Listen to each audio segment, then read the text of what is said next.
small setup at that point of time.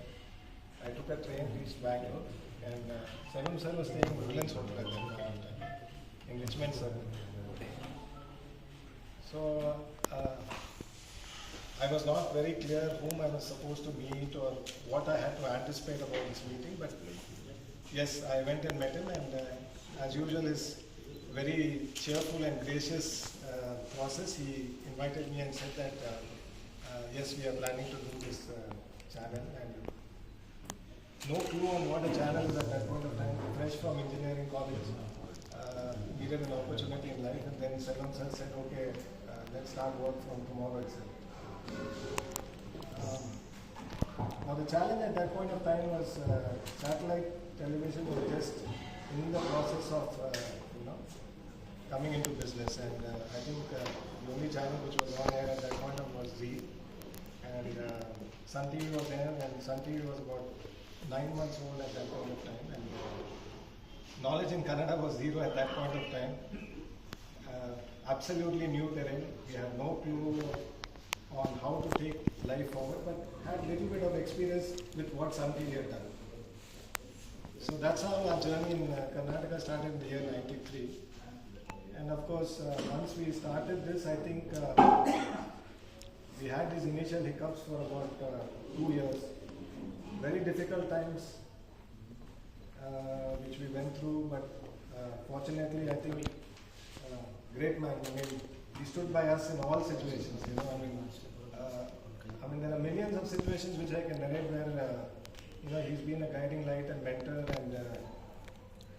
and the only thing which I keep recollecting and keep telling people in that is that I think I worked with Selvam sir for 32 years non-stop, and I've never had a single day of argument with him. I mean, we have arguments at work. With any boss, you would like to have an argument. Sometimes we don't see eye to eye in a lot of situations. We don't, meet eye to eye in a lot of scenarios. But with him, honest to God, I've never had an argument, and that's the truth. Either he would come up with a thought process, or I would come up with a thought process, and I don't know. I think both of us had an age gap over 25 years. Yeah, I think he was elder than me by 25 years. But I have never felt a moment of disrespect with that man of such senior capability and capacity. I mean, we need to give it to him. I mean, what should I say? I mean, I spend more time with Selvam sir than my wife, actually. 32 years, every day of the year, I hardly used to take holidays. I think I used to come to office even on a Sunday. And there was a very clear follow-up from him on every Sunday. ತಾರತಮ್ಯ ಇಲ್ಲದೆ ಅವ್ರು ನಮ್ಮ ಜೊತೆಗೆ ಸೇರ್ಕೊಂಡು ಎಷ್ಟೋ ವಿಚಾರಗಳನ್ನ ಚರ್ಚೆ ಮಾಡ್ತಾ ಇದ್ದ ರೀತಿ ನಮಗೆ ಕಂಡಲ್ಲಿದ್ದು ಕಟ್ಟಾಗಿದೆ. ಅಂಥವರು ಈ ಕಲರ್ಫುಲ್ ಮ್ಯಾನ್, ತುಂಬಾ ವರ್ಣರಂಜಿತ ವ್ಯಕ್ತಿತ್ವ. ಅವ್ರು ತುಂಬಾ ಕಲರ್ಫುಲ್. ಒಂದು ಸಿನಿಮಾ ಇರ್ಬೋದು, ರಾಜಕೀಯ ಇರ್ಬೋದು, ಕಲ್ಚರಲ್ ಕ್ಷೇತ್ರ ಇರ್ಬೋದು, ಏನದು ಮಾತೃಭಾಷೆ. ಬರ್ಗು ರಾಮಚಂದ್ರಪ್ಪ ಅವ್ನು ಕಂಡ್ರೆ ತುಂಬಾ ಇಷ್ಟ. ಮಾತೃಭಾಷೆ, ಏನ್ ಮಾತೃಭಾಷೆ? ಸಂಸ್ಕೃತನ ವಿರೋಧ ಮಾಡ್ತೀಯ ನೀನು. ಮಾತೃಭಾಷೆ ಏನದು? ಸಂಸ್ಕೃತ ಅಲ್ವಾ ಮಾತೃಭಾಷೆ? ನೀವೇನ್ ಕನ್ನಡಿಗರು, ಕನ್ನಡ ಹೋರಾಟಗಾರರು. ಮಾತೃಭಾಷೆ ಅಲ್ಲ, ತಾಯಿ ನುಡಿ.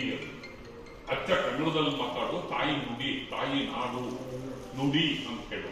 ಅಂದ್ರೆ ಸಂಸ್ಕೃತ ನಾವು ಹುಟ್ಟಾಕ ಅಪ್ಪಟ್ಟೆ ಕನ್ನಡಿಗರು ಅಂತ ನಾವು ಹೇಳ್ಕೊತೀವಿ. ನಾವು ಬಳಸೋ ಭಾಷೆ ನಾವೇ ಸಂಸ್ಕೃತನ ಯೂಸ್ ಮಾಡ್ತೀವಿ. ನೀವೇ ಕನ್ನಡ ಬಳಸ್ತಿಲ್ಲ ಅಂತ ಹೆಂಗೆ ಅಂತಂದವರು. ಅಂದ್ರೆ ಅಂತಹ ಅದ್ಭುತವಾದ ಚಿಂತನೆಯ, ಅದ್ಭುತವಾದ ಐಡಿಯಾಲಜಿಕಲ್ ಕ್ಲಾರಿಟಿ ಅವರಿಗೆ ಇದ್ದಷ್ಟು ಬಹುಶಃ ಕೆಲವೇ ಬೆರಳಿಕೆ ಜರ್ನಲಿಸ್ಟ್ಗಳಲ್ಲಿ ನಾನು ನೋಡಿದ್ದೀನಿ. ಅಂತಹ ಪ್ರಖರವಾದ ಐಡಿಯಾಲಜಿಕಲ್ ಕ್ಲಾರಿಟಿ ಸಲ್ಲಂ ಸರ್ ಅವರಿಗೆ ಅಧ್ಯಕ್ಷರಿಗಿತ್ತು. ಅವರು ನಮ್ಮ ಜೊತೆಗೆ ಇಲ್ಲ. ಹೇಳ್ತಿದ್ರು ಫ್ಯಾಕ್ಟರ್ ಹೊರಟೋರು. ನಿನ್ನೆ ತನಕ ಮಾತಾಡ್ಕೊಂಡು ಸರ್ ನಾ ಬನ್ನಿ, ಜಯಶ್ರೀ ಬನ್ನಿ, ಇನ್ನೇ ತನಕ ಮಾತಾಡ್ಕೊಂಡಿದ್ದವರು ಈಗ ಇಲ್ಲ ಅಂತಂದ್ರೆ ನಮಗೆ ಆಶ್ಚರ್ಯ ಆಗುತ್ತೆ. ಅವರ ಆತ್ಮಕ್ಕೆ ನಾವೆಲ್ಲ ಶ್ರದ್ಧಾಂಜಲಿ ಸಲ್ಲಿಸೋಣ. ಎಲ್ಲರೂ ಎದ್ನಿಟ್ಟು 1 ನಿಮಿಷ ಮೌನ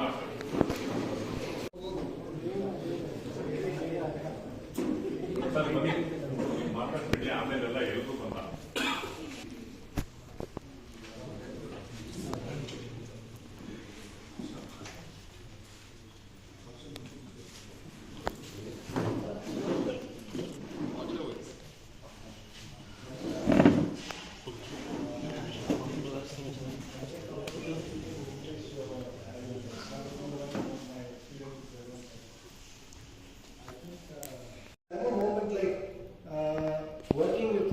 process of hesitation.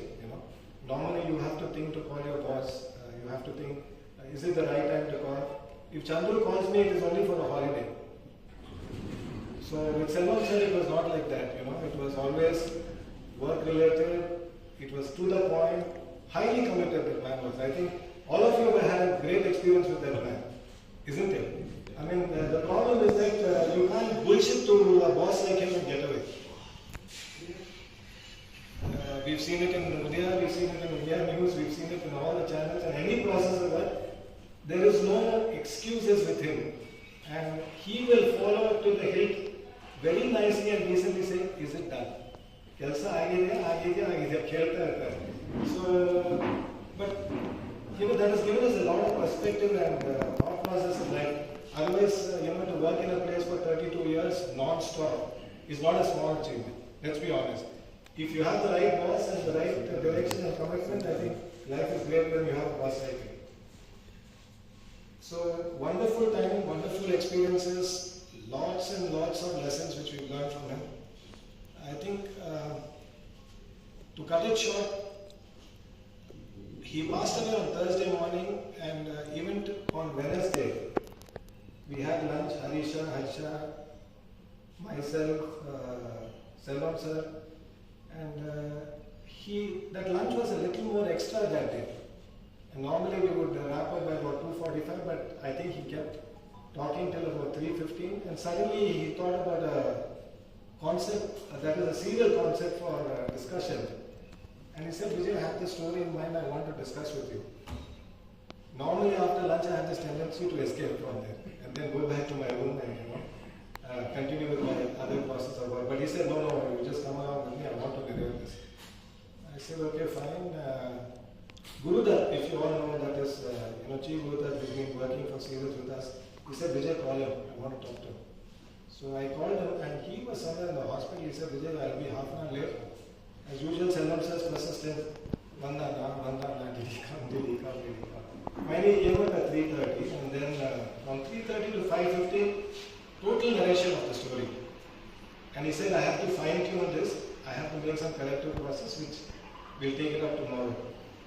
I think he said, fine. And then it was another usual day, and we thought, okay, we'll have to meet up tomorrow and take this story forward. But I don't know. We seriously will not come to terms that he's no more in our lives. In my thought process, it's still sometimes like, Selvam sir, once so then you get a shock saying that, he's no more, but he's always been a guiding light. All of you sitting here, I think agree with me saying that what kind of a man and support and achiever he was in life.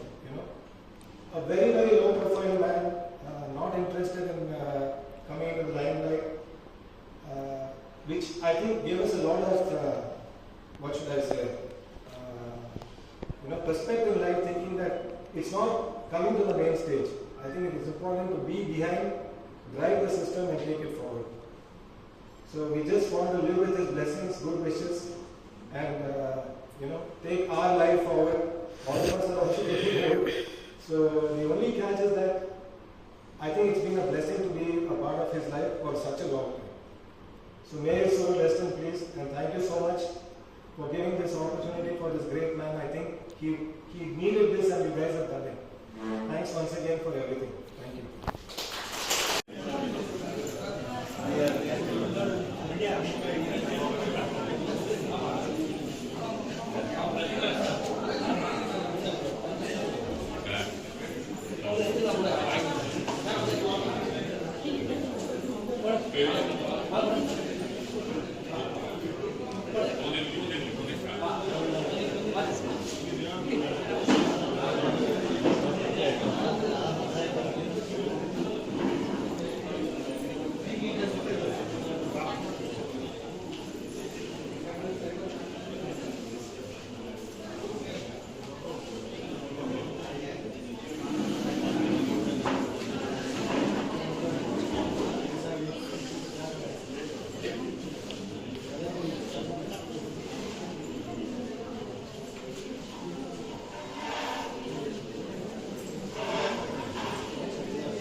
ಚಲನಚಿತ್ರಗಳ ನಿರ್ಮಾಪಕರಾಗಿದ್ದರು.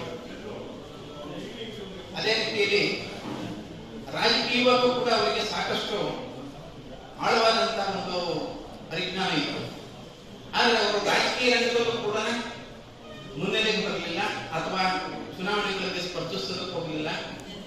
ಆದರೆ ಅವರು ಒಬ್ಬ political thinker ಆಗಿದ್ದರು. ಅವರು film producer ಆಗಿದ್ರು, ಒಬ್ಬ political thinker ಕೂಡ ಆಗಿದ್ರು. ಅವರ ಪಕ್ಷಕ್ಕೆ, ಅವರು ಸೇರಿದಂತ ಪಕ್ಷಕ್ಕೆ ಅಥವಾ ಅವರ ಸಂಪರ್ಕ ಇದ್ದಂತ ಪಕ್ಷಕ್ಕೆ ಬೇಕಾದಂತ ಎಲ್ಲ ತಾಂತ್ರಿಕವಾದಂತಹ ಮಾರ್ಗದರ್ಶನಗಳನ್ನ ಅವರು ಕೊಡ್ತಾ ಇದ್ರು. ಬೆಂಗಳೂರಿನಲ್ಲಿದ್ರು ಕೂಡ ತಮಿಳುನಾಡು ರಾಜಕೀಯದಲ್ಲಿ ಆಗ ಹೋಗುಗಳನ್ನ ಅವರು ವಿಮರ್ಶೆ ಮಾಡಿ ಬೇಕಾದಂತ ಒಂದು ಸಲಹೆ ಸೂಚನೆಗಳನ್ನು ಕೊಡ್ತಾ ಇದ್ರು. ನಾನೆಲ್ಲರ ಜೊತೆಗೆ ಇವತ್ತು ನಾವು ಬೆಂಗಳೂರು ಪ್ರೆಸ್ ಕ್ಲಬ್ ನಲ್ಲಿ ಅವರ ಒಂದು ಶ್ರದ್ಧಾಂಜಲಿ ಸಭೆ ಏರ್ಪಡಿಸುವುದು ಒಂದು ರೀತಿಯ ಸೂಕ್ತವಾದಂತದ್ದೇ ಆಗಿದೆ. ಯಾಕೆಂದ್ರೆ ಅವರು ಕೂಡ ಒಬ್ಬ ಪತ್ರಕರ್ತರು. ಅವರು ಮುನ್ಸೋಲಿ ಪತ್ರಿಕೆ ಮತ್ತೆ ಅದೇ ರೀತಿಯಲ್ಲಿ ದಿನಕರನ ಪತ್ರಿಕೆಗೆ ಅವರು ಲೇಖನಗಳನ್ನು ಬರೀತಿದ್ರು, ಸಂಪಾದಕೀಯಗಳನ್ನು ಬರೀತಿದ್ರು. ಅದನ್ನ ಸಿದ್ಧಪಡಿಸೋದ್ರಲ್ಲಿ ಅವರ ಪಾತ್ರ ಇತ್ತು. ಅದು ಪಕ್ಷದ ಮುಖವಾಣಿ ಆಗಿರ್ಬೋದು. ಆದರೂ ಕೂಡ ಅವರು ಪತ್ರಕರ್ತರು ಕೂಡ ಆಗಿದ್ರು. ಹಾಗಾಗಿ ಅವರು ಉದಯ ಟಿವಿಯ ಮನರಂಜನಾ ಕಾರ್ಯಕ್ರಮಗಳು ಮಾತ್ರವಲ್ಲದೆ ಉದಯ ಟಿವಿಯ ಸುದ್ದಿ ವಿಭಾಗದಕ್ಕೂ ಕೂಡ ಬಹಳ ಸಮರ್ಥವಾದಂತಹ ಒಂದು ಮಾರ್ಗದರ್ಶನ ಕೊಡುವಂತಹ ಸಾಮರ್ಥ್ಯ ಅವರಿಗಿತ್ತು. ಯಾಕೆಂದ್ರೆ ಅವರು ಕೂಡ ಪತ್ರಕರ್ತರಾಗಿದ್ದರೆ ನಾನು ಹೆಚ್ಚು ಸಮಯ ಮಾತನಾಡೋದಕ್ಕೆ ಹೋಗುದಿಲ್ಲ. ಒಂದು ಬಹಳ ಪ್ರಮುಖವಾದಂತಹ ಘಟನೆ ನಡೆದದ್ದು ಡಾಕ್ಟರ್ ರಾಜ್ಕುಮಾರ್ ಅವರ ಅಪಹರಣ. ರಾಜ್ಕುಮಾರ್ ಅವರ ಅಪಹರಣ ಆಗಿತ್ತು ಸುದ್ದಿ ಇಡೀ ಜಗತ್ತಿಗೆ ರಾಜ್ಕುಮಾರ್ ಅಪಹರಣದ ಸುದ್ದಿ ಪ್ರಕಟ ಆಗಿತ್ತು ಉದಯ ಟಿವಿಯ ಮೂಲಕ. ಅದನ್ನ ಒಂದು ಸಂದರ್ಭ ಅವತ್ತು ಯಾವತ್ತು ಭೀಮನ ಅಮಾವಾಸ್ಯೆ ದಿವಸ ರಾತ್ರಿನೇ ರಾಜ್ಕುಮಾರ್ ಅಪಹರಣ ಆಯಿತು. ಆದ್ರೆ ಇಂಗ್ಲಿಷ್ ಪತ್ರಿಕೆಗಳು ಸೇರಿದಾಗೆ, ರಾಷ್ಟ್ರೀಯ ಪತ್ರಿಕೆಗಳು ಸೇರಿದಾಗೆ, ಯಾವ ಪತ್ರಿಕೆಗಳಿಗೂ ಕೂಡ ಅದರ ಸುಳಿವು ಕೂಡ ಸಿಕ್ಕಿರಲಿಲ್ಲ. ಯಾವ ಟಿವಿ ಚಾನೆಲ್ ಗೊತ್ತಿರಲಿಲ್ಲ. ಸರಿ, ನಾನು ವಕೀಲ್ ಮಗನಿ ಸಾಕಷ್ಟು ಮಂದಿ ನಾವೆಲ್ಲ ಹಲವಾರು ಬಾರಿ ನಾವು ಮಾತಾಡ್ಕೊಂಡಿರೋದಿದೆ, ಹಲವಾರು ಸಮಯಗಳನ್ನ ನಾವು ಕಳೆದಿರೋದಿದೆ. ಇನ್ಫ್ಯಾಕ್ಟ್ ಎಲ್ಲರೂ ನೋಡಿ ಖುಷಿ ಆಗುತ್ತೆ, ಒಂಥರ ದುಃಖ ಆಗುತ್ತೆ. ಬಟ್ ಸೆಲ್ವಂ ಸರ್ದು ಒಂಥರ ಯಾವ ರೀತಿ ಮನಸ್ಸು ಹೋಗ್ತಾರೆ, ಅವ್ರು ಯಾವತ್ತೂ ಕೂಡ ಡಿಸ್ಕರೇಜ್ ಮಾಡ್ತಿರ್ಲಿಲ್ಲ. ಅವ್ರು ಯಾವುದೇ ಸಂದರ್ಭದಲ್ಲಿ ಅವರು ಯಾರನ್ನೂ ಡಿಸ್ಕರೇಜ್ ಮಾಡ್ತಿರ್ಲಿಲ್ಲ. ಪ್ರತಿಯೊಬ್ಬರು ಎನ್ಕರೇಜ್ ಮಾಡ್ತಾರೆ. ನಾನು ಮಾಡಪ್ಪ, ಇದು ಮಾಡಪ್ಪ, ಹಂಗ್ ಮಾಡಪ್ಪ, ಹಿಂಗ್ ಮಾಡಪ್ಪ. ಆಲ್ಮೋಸ್ಟ್ ಕೆಲವೊಂದು ಸಂದರ್ಭದಲ್ಲಿ ಸಮೀಪದ ಸರ್ಗೆ ಮತ್ತೆ ನಟರಾಜ್ಗೆ ಫೋನ್ ಮಾಡ್ಬೋದು, ಕೆಲವೊಂದು ನ್ಯೂಸ್ಗಳು ವಿಚಾರಕ್ಕೆ ಸಂಬಂಧಪಟ್ಟಂತೆ ಮಾತಾಡಿದ್ರೆ ನಾವೇ ಕೇಳಿಸ್ಕೊಂಡಿದ್ವಿ. I am so lucky that ಆ ಒಂದು ವಿಚಾರದಲ್ಲಿ ಸ್ವಲ್ಪ ನನಗೆ ಯಾವತ್ತೂ ಫೋನ್ ಮಾಡಲಿಲ್ಲ. ಹೀಗೆ ಹಲವಾರು ವಿಚಾರಗಳು ಮನಸ್ಸಿನಲ್ಲಿದೆ. ಕೆಲವೊಂದು ಹೇಳ್ಕೋಬಹುದು, ಕೆಲವೊಂದನ್ನ ಹೇಳ್ಕೊಳಕ್ಕಾಗಲ್ಲ. ಬಟ್ ಅವರ ಒಂದು ಲೆವೆಲ್ ಆಫ್ ಥಿಂಕಿಂಗ್ ಅಂತ ನಾವೇನು ಕರಿತೇವೆ, ಯಾರು ಕೂಡ ಅದನ್ನ ಎಕ್ಸ್ಪೆಕ್ಟ್ ಮಾಡಲಿಕ್ಕಾಗಲ್ಲ. Because as a producer and as a writer, as a journalist, as seen the world, ಅವರನ್ನು ನೋಡಿದ್ದಾರೆ. ಸೊ ಅವರ ನೆನಪಿನಲ್ಲಿ ನಾವಿವತ್ತೆಲ್ಲ ಸೇರಿರುವಂಥದ್ದು ಒಂದು ಮುಂದೇನೋ ಒಂದು ಅಚೀವ್ ಮಾಡೋದಕ್ಕೆ ಅಂತಾನೆ ಸೇರಿದ್ದೀವಿ ಅಂತ ಅನ್ಕೋಣ. ಸೊ ಇಷ್ಟು ಹೇಳಿ ನನ್ನ ಮಾತನ್ನು ಮುಗಿಸ್ತಾನೆ. ನೆಕ್ಸ್ಟ್ ಯಾರು ಮಾತಾಡ್ತಾರೆ? ಇಲ್ಲ ಅಂತ ಈಗಲೂ ಕೂಡ ನಂಬಲಿಕ್ಕಾಗಲ್ಲ. ನನಗೆ ಮೊದಲನೇ ಹಬ್ಬ ದೀಪಾವಳಿ, ಅವರ ವಿಶ್ ಬರದೇ ಇರೋದು. ಪ್ರತಿ ಹಬ್ಬಕ್ಕೆ ವಿಶ್ ಮಾಡೋದು ಮತ್ತು ಏನಾದರೂ ಇನ್ಸಿಡೆಂಟ್ಗಳು ನಡೀತಾರೆ, ಮುಖ್ಯವಾಗಿ ರಾಜಕಾರಣ ನಡೀತಾರೆ, ಕೇಳೋದು ಏನಂತ ಹೇಗೆ ಹೆಸರು ಏನು ಪತ್ರಿಕೆಗಳನ್ನು ನಡೆಸ್ತಾ ಇತ್ತು, ಮುರುಸಳ್ಳಿ ಪತ್ರಿಕೆ ಸಂಪಾದಕರಾಗಿ ಕೆಲಸ ಮಾಡಿದ್ರು. ಹಾಗಾಗಿ ಅವ್ರಿಗೆ ಎಲ್ಲ ವಿದ್ಯಮಾನಗಳ ಬಗ್ಗೆ ಅವ್ರಿಗೆ ಸಂಪೂರ್ಣವಾದಂತಹ ಮಾಹಿತಿ ಇರ್ತಾರೆ. ಈಗ ನಾವೆಲ್ಲರೂ ತಪ್ಪು ಮಾಡಿದ್ರೆ ಇಂಥ ಕಡೆ ತಪ್ಪು ಮಾಡಿದ್ರೆ ತಕ್ಷಣ ಗೊತ್ತಾಗ್ತದೆ, ಕರೀತಾರೆ, ಹೇಳ್ತಾರೆ. ಮತ್ತು ನಾನು ತುಂಬ ಮಿಸ್ ಮಾಡ್ಕೊಳ್ತಾ ಇದ್ದೀನಿ. ಅವರು ನನಗೆ ಒಂದು ರೀತಿ ಗೈಡೆನ್ಸ್ ಇಲ್ಲ. ಫಿಲಮ್ ಅನೇಕ ಸಂಗತಿಗಳು ನನಗೆ ನನ್ನ ವ್ಯಕ್ತಿತ್ವವನ್ನು ರೂಪಿಸಿಕೊಳ್ಳಿಕ್ಕಾಗಿ ಅವರು ಕೊಟ್ಟಂತ ಸಲಹೆಗಳು, ಕೊಟ್ಟಿದ್ದಂಥ ಸೂಚನೆಗಳು ಇವೆಲ್ಲವೂ ಸಹಕಾರಿಯಾಗಿದೆ. ನಾನು ಇವತ್ತೇನಾದ್ರು ಒಬ್ಬ ವ್ಯಕ್ತಿಯಾಗಿ ಮುಂದೆ ನಿಂತ್ಕೊಂಡಿದ್ದೀನಿ ಅಂತ ಹೇಳಿದ್ರೆ ಅವ್ರ ಜೊತೆ 13 ವರ್ಷಗಳ ಕಾಲ ಕೆಲಸ ಮಾಡಿಲ್ಲ. ಸೌಭಾಗ್ಯ, ಪುಣ್ಯ. ಇವತ್ತು ನಮ್ಮ ಜೊತೆ ಇಲ್ಲೇ ಇರ್ಬೋದು, ಬಟ್ ಆ ಚೇತನ ಸದಾಕಾಲ ನಮ್ಮ ಜೊತೆ ಇರುತ್ತೆ. ನಾನು ಅವರಿಗೆ ಸದಾಕಾಲ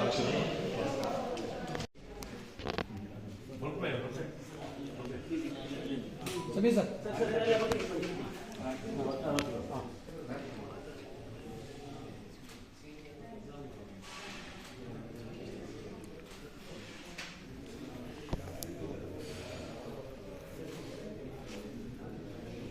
ನಟರಾಜ್